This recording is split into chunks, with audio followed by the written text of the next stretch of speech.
Albert Camus said that fiction is the lie through which we tell the truth.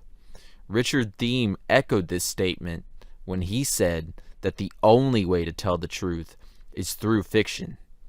In this series, we take individual films, television series, and books, as well as sagas and whole fictional universes, and we analyze them in order to extract the truth that is being told, to decipher the messages that are being relayed, and to discover the realities that are being expressed through the fantasy. Fiction is merely a vessel for the truth, much like the body is a vessel for the soul. I want to shine light on the insight that more often than not goes undetected in fiction, so that you can use it to learn, evolve, and use your own vessel as optimally as possible. Each of these episodes are meant to be quick and concise. However, I will be doing a corresponding podcast episode for each of the episodes that I record in this series. There is no intention of revealing any spoilers in this series. I want people who have not seen the show, and people who have, to be able to watch these videos and take something away from them that they can apply in their daily lives. I will save the in-depth analysis, which will include spoilers, for the podcast follow-up show. For those of you who are watching these videos and have not viewed the fiction being discussed, I hope that these videos inspire you to go view this fiction. I would never make videos about fiction that I did not feel was worth anyone's time. In this first episode, we will be taking a look at what I believe to be one of, if not the greatest, series of all time, Westworld.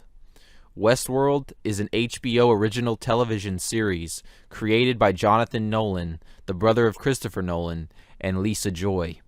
It is also a school of occult or hidden knowledge disguised as fictional entertainment, filled to the brim with insight into the nature of reality, of consciousness, of the human mind and psyche, of human existence and society, of manipulation and control, and of free will. Not to be mistaken for the motion picture released in 1973, Westworld takes the concept of a future dystopian human society where originally unconscious and programmed androids become conscious and sentient, and fleshes it out with over 30 hours of time in its currently released 3 seasons in ways that a 2-hour film could never possibly compare to.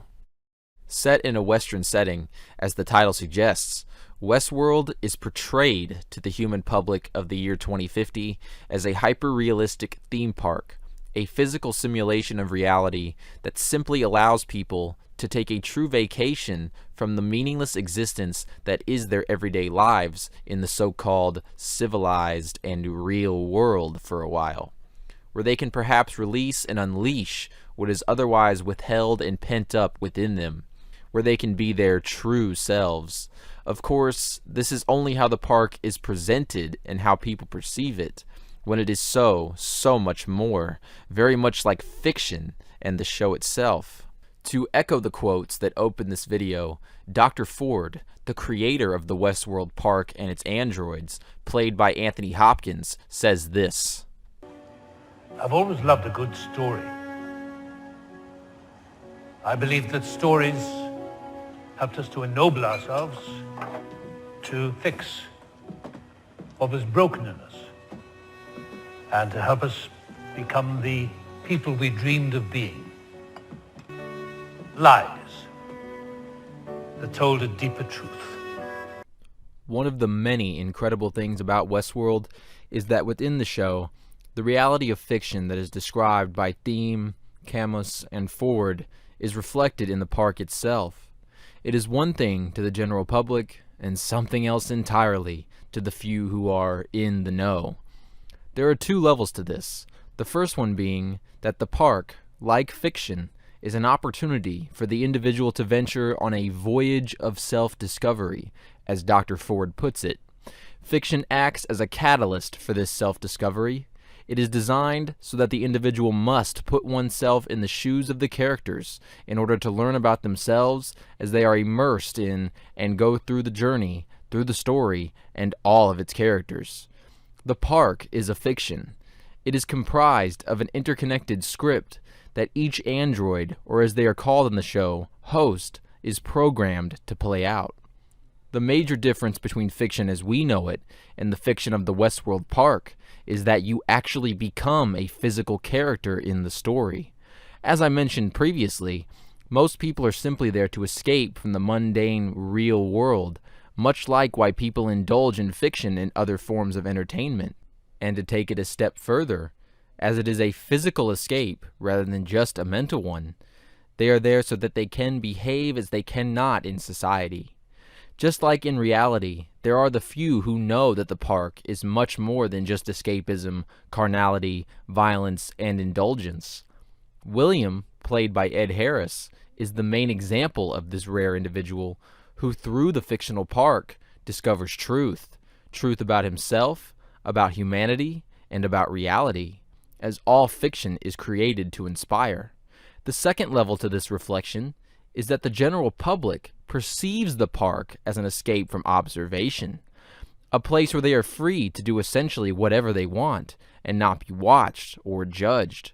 But this, of course, again, is only the perception of the park. The park is actually the exact opposite of this perception, as it was designed in order to watch people, to be able to observe them in their raw and uninhibited state, so that they could understand and map the human mind as it truly is, to manipulate and recreate it. The park is a mirror that reflects so much of the human psyche and subconscious that is repressed by living in a dystopian and controlled society. There was only so much that could be gathered from observing people in such a society because people do not behave as their true and complete self in that environment. You would only be getting a part of the puzzle, and in order to get the full picture, you would need to create a space for it to reveal itself to you.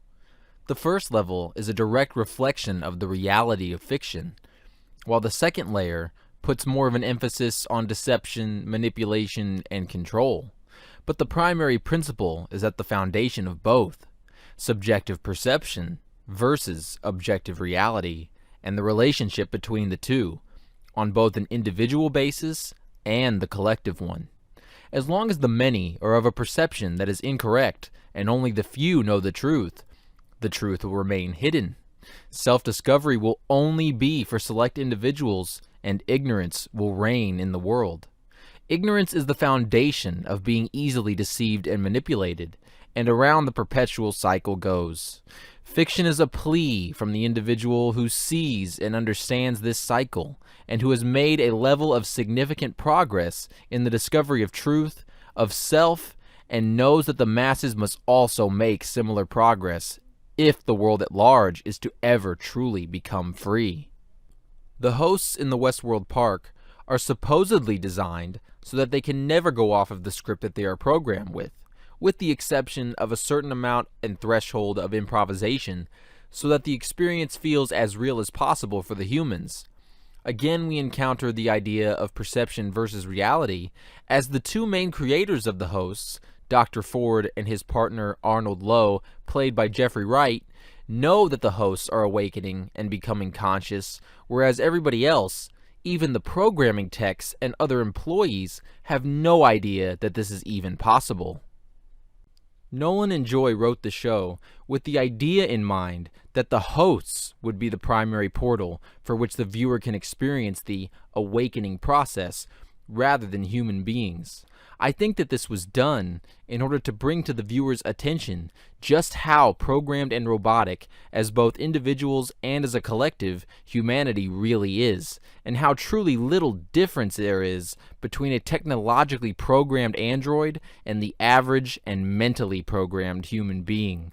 They want us to watch this show and realize how we are in just as much of a programmed loop in both our minds and in our daily lives as a result, as the hosts are, and that we must awaken to this and to so much more in order to free ourselves from our prisons, to be able to know what's right and to act upon it, to truly make our lives better and to maximize our potential. They liken the hosts who are awakening to the human beings who awaken, what the experience is like, and what we must become as a result in order to be able to do what is necessary if we truly do desire a better world and an existence of true freedom.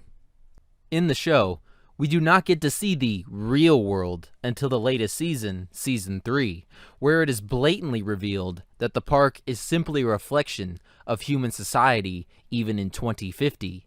As Dr. Ford says here, humans fancy that there's something special about the way we perceive the world, and yet we live in loops as tight and as closed as the hosts do, seldom questioning our choices, content for the most part to be told what to do next. Well, no, my friend, you're not missing anything at all. human society is, ironically and fittingly, controlled entirely by an artificial intelligence. It decides the present and the future for each individual person using a profile that people do not even know exists. From occupation to being allowed to procreate, down to the time frame and the manner in which people die. From start to finish, just as the hosts in the park, people's lives are completely predetermined and scripted.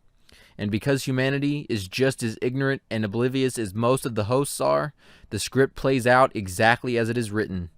So what's the difference between the artificial hosts and Westworld and the real people and the real world? That is exactly the question that Nolan and Joy are posing. And they intentionally fleshed out the hosts, and basically only the hosts first, before revealing the totality of humanity and society. There were plenty of hints and a few expositions in reference to humans, but the full picture was left to the imagination until the nature and the situation of the hosts were fully revealed, so that once we were exposed to the real world, we would immediately recognize that there was little to no difference between the two. The main difference between the hosts and the humans is that the hosts are essentially immortal, with an incredibly more powerful cognition that enables perfect recall of memories, for example, experiencing the past exactly as it happened. This certainly gives the host an advantage, but it does not change the fundamental shared reality, free will. Both the humans and the hosts have the free will to choose to change, to choose to no longer play out the script that was written for them, to no longer think and behave as they have been programmed to. But this takes an awakening, and this is ultimately a choice also.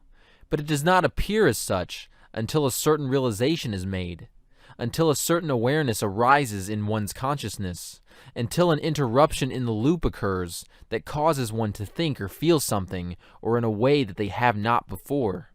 And here we come full circle to the art of fiction.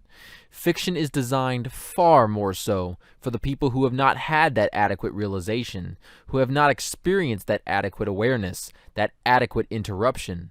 The objective and the hope is that the work of fiction serves as that catalyst. Writers understand that the world we live in has been stripped of the kinds of experiences that provoke these sparks of awakening, and that there is so much pain, suffering, and trauma that obfuscates awakening. Fiction is the attempt to even the scales a little bit, perhaps even tip them, to at least contribute towards people making the choice to become better, to make things better.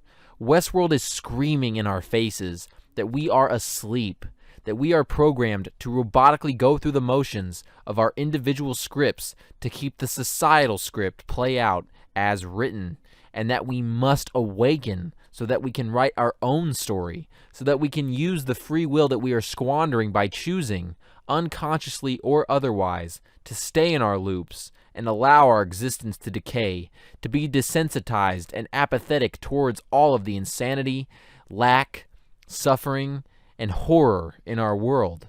It is a choice that we are making every moment of every day, and the consequences of this reality are ever present, irregardless of if we are aware of them or not.